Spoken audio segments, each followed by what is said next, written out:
Hello everybody! Welcome back to TTBurger Sega Timber Extravaganza, and I'm your host Tony. We're back with more game reviews of Sega games all month long in September. We're continuing with my remastered game review of the Virtua Fighter franchise. Episode 17 of my remastered review is part 5 of 5 parts, the final part. We're wrapping things up here, so yeah, I hope you're all ready. Last time I took a look at Virtua Fighter 5 Final Showdown for the PlayStation 3 and Xbox 360 that offered online play for both of the versions. I gave it a 5 out of 10 because it was an expansion with not much to offer, just extra costumes, and if you own Virtua Fighter 5, just stick with that one. But if you need your fix, then I definitely recommend this one as well, but be warned, it's round content. But now we're going to zoom ahead to June 1st, 2021, back when the PlayStation 5 and the Xbox Series X were already out and everything, but this was released for the PlayStation 4, not released in the arcades or anything. This was the final Virtua Fighter game we have so far. Will it be a Virtua Fighter 6? I don't know. But let's just get started here with my review of Virtua Fighter 5 Ultimate Showdown for the PlayStation 4, released on June 1st, 2021. Now, we all know that Virtua Fighter 5 Final Showdown was a disappointment. Not many modes of play, and half the content was only available to play online. Sure, we had extra costumes for the characters, but it still fell flat where it was nothing more than a mediocre shallow package.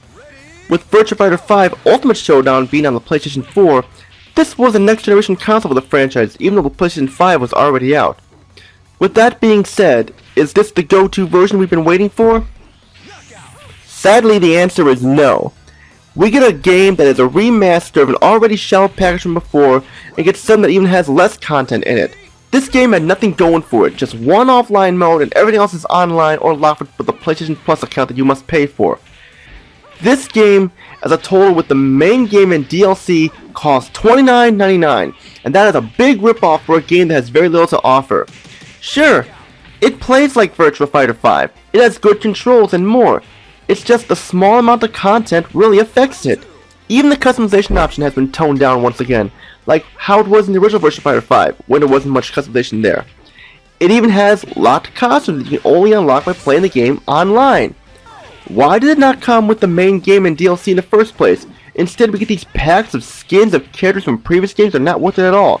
Sure, you can play as Yakuza characters, you can play as Kazuya Mishima and Heihachi Mishima from Tekken. That's cool, I'll admit that, because I love Tekken, but still it should have had the extras in the store, the PlayStation Network store, instead. Getting into the game, look at the graphics. This is the PlayStation 4, and this is the best they could do. The character models look worse than they did on the last gen console version. Sure, they move around decently, but look at the faces. What happened to the faces? What happened to the characters? Sarah Bryan looks like a truck came and ran over her face, making it look all smushed together. How the hell did this happen? Well, the version of the PlayStation 3 has better looking character models than this. The environments look good, but they're the same as before, just updated lighting due to the graphics. Sound is just the same as before, copy and pasted lines, same actors, nothing new except for the music, which is different in a good way. There are some good elements of play, like the controls, and playing with a friend can be fun, and also the main menu looks really cool. We have a new opening cinematic as well. They could have included other modes here, like a story mode, time attack, or team battle. We got none of that again. This was worse than before. I know people like this version, but I did not. There was so little of a game here, I'm surprised there were no bugs or glitches or anything, because this game feels like it was rushed out the door. I say stick with Virtua Fighter 5 on the PlayStation 3. Hell, even Virtua 5 Final Showdown, as mediocre as that was, I recommend that over this. And that's all I gotta say. This is a short review here because there's not much to say or offer.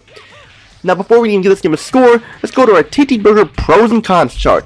For the TTBurger Pros, Virtua Fighter 5 returns once again exclusively for the PlayStation 4. Game can have its fun moments. Cool looking menu and opening cinematic. Sarah Bryan is here once again. For the TTBurger Cons, more than half the content is locked via online or PlayStation Plus account. Graphics look worse than they ever have.